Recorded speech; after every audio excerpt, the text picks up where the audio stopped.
Hey, it's Professor Gould, and in this series of lectures, we're going to talk about cellular respiration, the system by which cells make ATP, and we're going to start with breaking down glucose in glycolysis. Glycolysis, breaking sugar. So let's start. First of all, just to clarify, this is not respiration like breathing. That's what your lungs do, taking in oxygen and expelling CO2. This is cellular respiration happening at the cellular level. And the cells are going to take in oxygen and produce CO2 as a waste product. And that's where that CO2 is going to come from that you breathe out. All right, here's the chemical equation for cellular respiration, for aerobic cellular respiration, which is what we're going to focus on.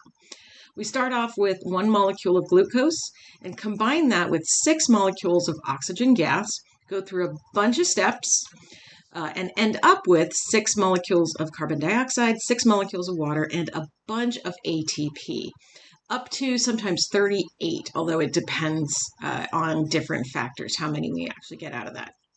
So that's all you need to know. Okay, good, let's be done. Kidding. We're going to learn all of these steps in here. I know, fun, right? Okay, so here we go. All right, so here it is. This is the process. That looks nice and simple. Right? Okay, all right. So we're going to start with glycolysis. There are 3 main parts of this process. The first is glycolysis. This is where the glucose enters the process. This is our most common pathway. We'll talk later about how there's some other ways to get into this. And then the glycolysis happens in the cytoplasm of the cell. That is important. Glycolysis happens in the cytoplasm. Next, the results of glycolysis are going to go into the mitochondrion. This is the mitochondrion. And then we're going to do a process called the citric acid cycle, or the Krebs cycle.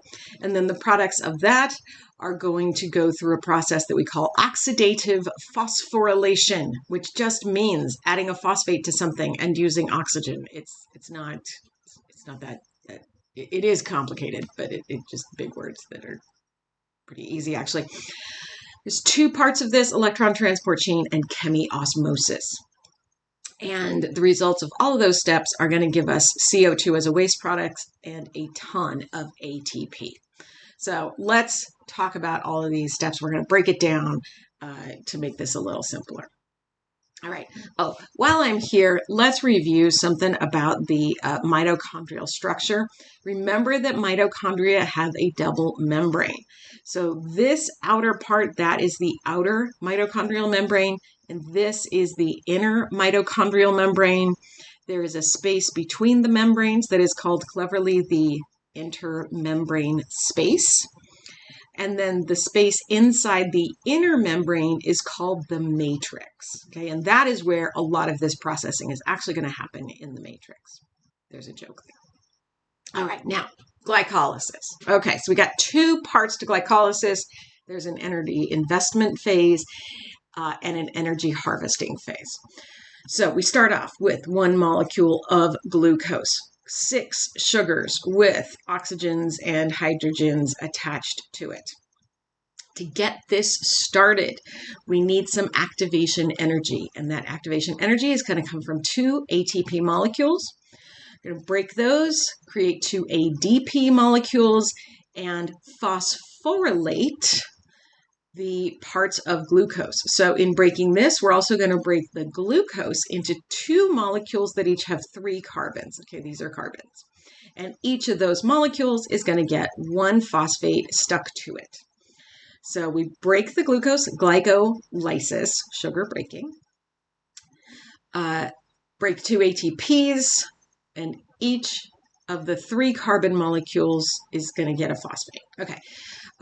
All of these, there's several reactions here, and they all require enzymes. Okay, every step in this is going to require an enzyme. I am not going to require you to learn all of the enzymes. If you want to know that, go take cell biology and biochem. Good luck.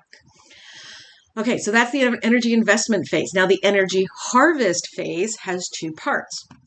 We're going to take these 3 carbon molecules and we're going to add another phosphate. We're going to phosphorylate again, and then we're going to harvest some hydrogen atoms.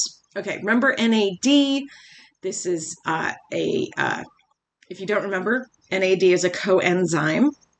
It's going to bind to hydrogen atoms and carry those hydrogen atoms to an enzyme so that the enzyme can transfer the hydrogen to another molecule. Okay, so the NAD is just a carrier, and because it's carrying a whole hydrogen, we call it an electron carrier or a proton carrier or a hydrogen carrier. Okay, NAD plus is its ionized form. When it has picked up a hydrogen, it's actually NADH plus H plus. Complicated, I know. All right. And then the NAD, oh yeah, one thing, you're going to look, if you look up NADH or NAD plus on Google, you are going to find a bunch of people selling supplements and telling you that you can take NAD to stop aging. And that's not true. NAD plus is just a molecule that your body makes with other factors. Like, it's really easy for your body to make.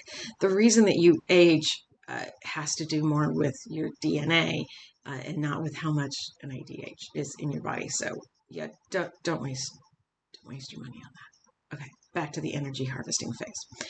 All right, so we phosphorylated and then we picked up some hydrogens. And then in the second part, we're going to unphosphorylate. I'm sure there's a more technical term for that. We're going to harvest these 2 phosphates, put them on some ADPs, and make 2 ATPs per 3 carbon molecule. So we put 2 ATPs in, we get 4 ATPs out. We already made a profit of 2 ATPs. Woo! That's not very much. We're going to need a lot more ATP to get things done.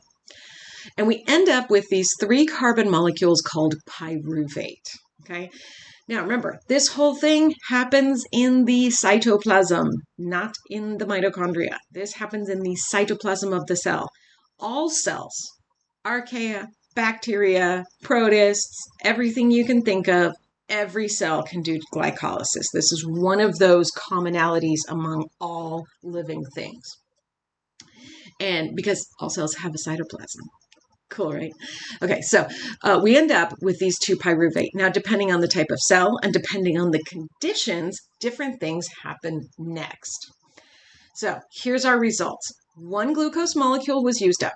2 ATP were invested, 4 ATP were produced. We get 2 new ATP, or a net 2 ATP. We got 2 NADH produced. Those are carrying these hydrogens, little energy bombs, and 2 pyruvate molecules. Now, if oxygen is available, we're going to do aerobic respiration. And that's what we're going to concentrate in the next few steps. If oxygen is not available, fermentation happens. And we'll talk about that at the end of this lecture. Okay? Now, before we can get to the Krebs cycle or the citric acid cycle, we do something called the prep reaction. The pyruvate, 3 carbons with this C with 2 oxygens on it at the end, is going to get carried into the mitochondrion. Okay, here's the double membrane. See that? Yes, there's a transport protein because this is kind of a big molecule and it's charged. It's an ion, so it can't go across the membrane by itself. The prep reaction is going to prepare or prep the pyruvate to go into the citric acid cycle. Remember that we made 2 pyruvates, so this is going to happen twice for each glucose. And for each pyruvate, we're going to take off this carbon at the end with its oxygens and produce CO2. And then we're going to take off a couple more hydrogens and produce an NADH and another H+. The resulting 2 carbon molecule is going to bind to something called acetyl-CoA. It bind to coenzyme A and then create acetyl-CoA or acetyl-coenzyme A. And that's what's going to go into the Krebs cycle. Okay, so this is what we've done. We've done glycolysis. We split glucose in the cytoplasm of the cell. We made pyruvate. We made a couple of ATPs. We made some NADH. The pyruvate goes into the mitochondrion. In the prep reactions, we made acetyl-CoA, and now we're ready for the Krebs cycle. And that's our next lecture.